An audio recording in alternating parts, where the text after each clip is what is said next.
You know, growing up as a child in Corning, Iowa, I played on a playground very similar to this. As you can see, watching all of the new styled swings, the climbing set, brings back a lot of memories. Here I am in Gladstone, Missouri, kind of landlocked in Kansas City. Gladstone's a community of 26,000, but I grew up in a town of 1,800. I think we were 2,000 at one point. But this brings back memories. And as I sit down on this bench that was donated by the Gladstone Rotary Club, I think of my dad. My dad was one of the, he was actually the very first Rotary president of Corning, Iowa back in 1949, and he was also the 50th president of the Gladstone, or of the Corning Rotary Club in 1998 to 99. And he was quite an extraordinary man. Former mayor of Corning, civic leader, life insurance executive, and Methodist minister. And I sat in the pulpit for him a few times when he would take, a necessary weekend off. So I grew up as a PK, and I don't regret that one bit. I'm the youngest of 7, and by no means did I grow up with a silver spoon in my mouth. Dad taught us that. Humility, all sorts of philanthropy, giving back to others, but most importantly, and it happened in the 1970s, two things happened in my life that has molded me to really what I am today. And the first thing is on my 13th birthday in 1971, August 13th, Dad sat me down, took me down to his office. I know I said that backwards, but sat me down in his office. He opened up a ledger, and he showed me names, and he showed me amounts of money that he gave people. It was $67,000. $67,000 from 1960 up until that point. And I asked him a question. I said, Dad, are these people ever going to pay you back? And he said that if they take the spirit of what was presented to them and the money that he did to help them, that they are to pay it forward, not to pay it back. Then he looked me straight in the eye and he says, a cook man always pays it forward and serves others. A cook man never, ever expects anything in return. And the reason why he did that is because of all of the 7 of us. He saw in me in the 60s and the 70s that I had a business sense. I was born with a very, very high IQ. I don't know why, but I just was. I was born with a very extraordinary photographic memory that takes me clear back to, I remember things when I was 6 months old. The only time I don't remember anything is, when I was 18 months old, when I was supposed to die of multivectorial pneumonia. I have to say it right because they called it crib pneumonia. And I was in a coma for 10 days in the hospital. Left me with asthma, and it also left me with a really bad case of hay fever. I've outgrown my asthma, but I'm telling you, it was 20 years of, you can imagine, and I played football through the worst times of my asthma. And when you're in a small town and you weigh 155 pounds and you're 5'6" 3/4 inches, and you play offensive guard, you better be quick off of that line. Dad taught me never to give up. That's a very important thing.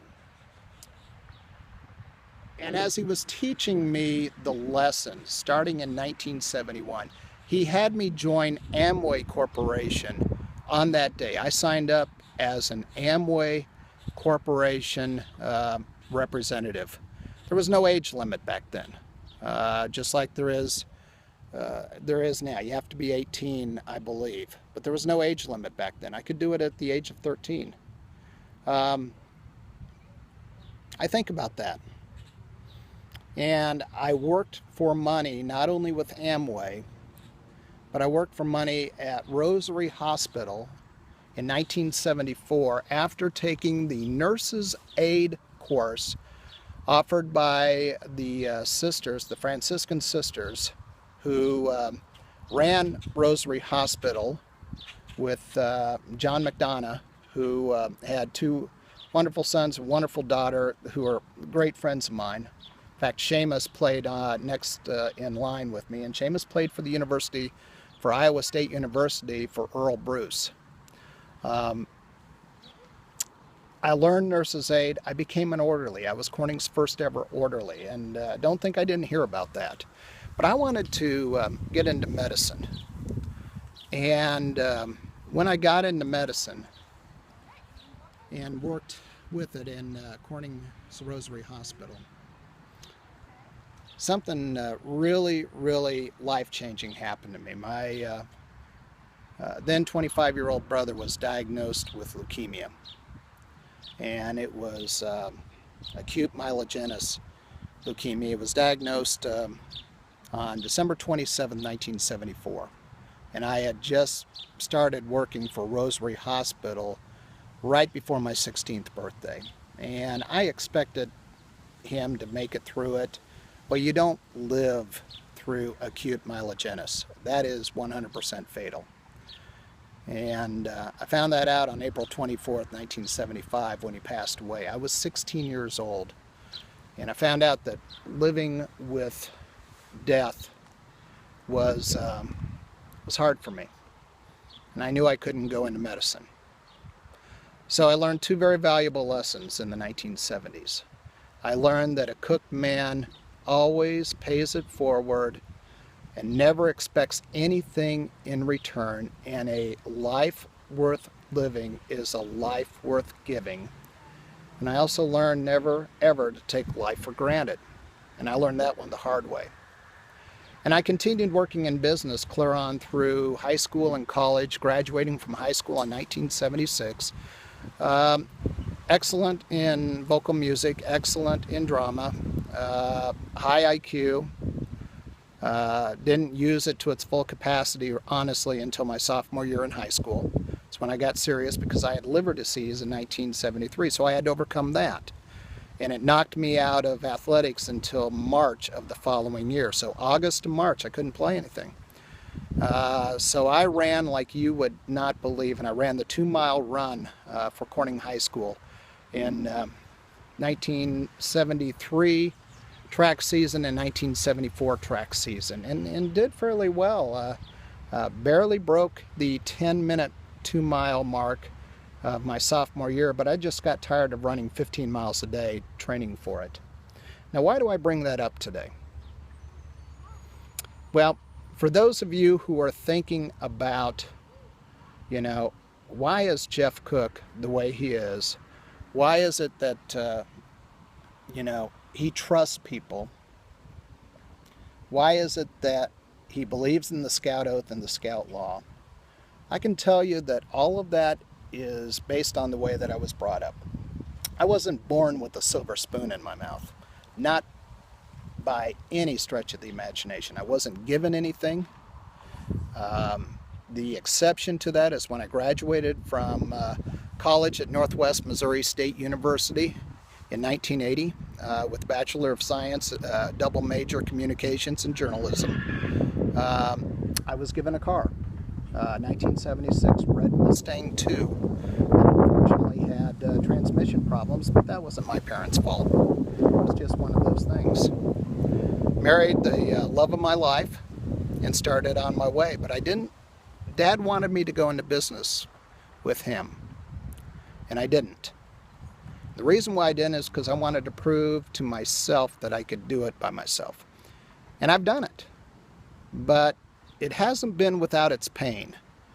I've actually lost it twice, lost everything twice except my wife and my family. And bounced back from the first one. I'm bouncing back now from the second one. But my ethics and my morals haven't changed. Very heavy in philanthropy. I am here to help people. That's why I've been with the Boy Scouts of America for 27 years. Even though my boys are both grown, 32-year-old and 20-year-old son, both Eagle Scouts. My wife is still with the BSA. We believe the Scout Oath and Scout Law is the way that we operate in the Cook family. And I can't stress that enough, that if you know me, and if you've known me a long time, you know I'm true blue. You know that I will defend you to the end of the earth. Have I been burned on that? More times than you can imagine. Am I skeptical of people? It depends on what they do. But I automatically start with a trust factor, and then you have to continue to earn that trust, or else the skeptical part of me comes in. So why is it that you should get to know me better?